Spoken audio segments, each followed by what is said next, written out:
Hey everyone, welcome in a new episode of Steven's Week, and this week you're gonna have the best view of my entire set of movies. I'm filming from California and we're in Berkeley today. So there was big news this week in the Valley. Last year the rumor came out that Apple was working on a driverless car and they hired hundreds of people. Well, now this week the news came out that they're gonna quit that program, so they're firing people and are reshuffling people, and they're not gonna build a car themselves, but their goal is to actually partner up with other car manufacturers to get the software of Apple in those cars. That's a big shift and a big change in strategy of Apple that we've heard of this week. So there's more news from Apple.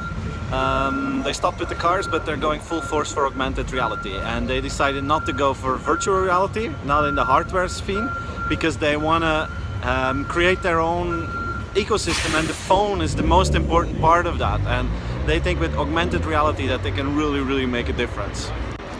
News about Snapchat.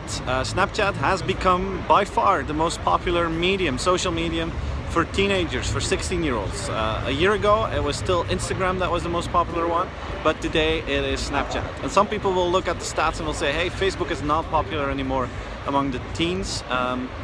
That's true, but it doesn't mean that they're not using it. It means it's not their preferred channel. And I always compare it with, like, Facebook is like a family party where teenagers do go to, but Snapchat is their bar where they hang out with their friends. And that's just a totally different behavior that you have in a bar than on a family reunion. So that's the difference between Snapchat and Facebook. But Snapchat is by far the most popular channel for teenagers today. Amazon is going full force with their Amazon Echo. The holiday season is coming up, and Amazon Echo is extremely popular. They already have 1.6 million items that are being used in American households.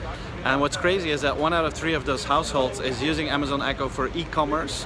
And now in the holiday season they're going to add like a whole bunch of toys and typical gifts that you can buy through Amazon Echo, which is fantastic because that means that you're buying holiday gifts with a voice controlled device that is in your living room. There was also news from Tesla this week. You know, we're here in San Francisco. I'm here in one of the streets in the city, and we saw many experts on driverless cars and AI this week, and all of them actually agreed that the current Tesla autopilot is not good enough. It's actually not safe enough, and there will be accidents that will happen with that car. Just a second, the bus passed by. But because the fact is, if you compare the current Tesla sensors with those of, like, for instance, Uber driverless cars, of Google driverless cars, it's a huge difference. The cars from Uber and Google have 360 view, and the one from Tesla is actually just one camera that is measuring all the information. But yesterday, on Wednesday here, they announced something. So Elon Musk announced that all the new Teslas now will be equipped with 360-degree sensors and cameras, like the Uber car and the Google car have. So this is a big step forward, that from now on the production that they will start of those new cars, and it's going to be all their models, X, S and 3.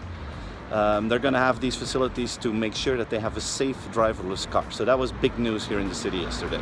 News about AT&T, one of the large telco players in the world. They're going to start to use drones to check out their cell towers, to check if there's anything wrong or to do the security of those towers.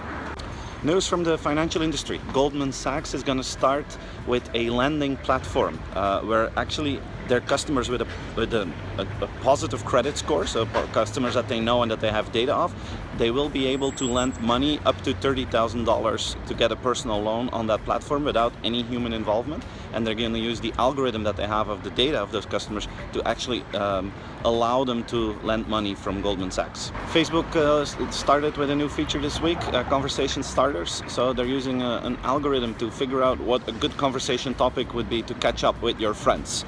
It's a small AI platform or a small AI algorithm that they're using for this. Some people are excited by it. Other people are saying, hey, I don't need Facebook to tell me what I should talk with my friends about. So I think this is a stupid functionality. So there's a diverse feedback on this, but I personally think it's pretty cool that they know what you should talk about with your friends, and it just shows how AI is moving forward every week, every show. I give you new examples and you see how fast things are going. So that was my week, guys. Thanks for joining in, and I'll be flying back to Belgium while you're looking at this video. Bye bye, see you next week.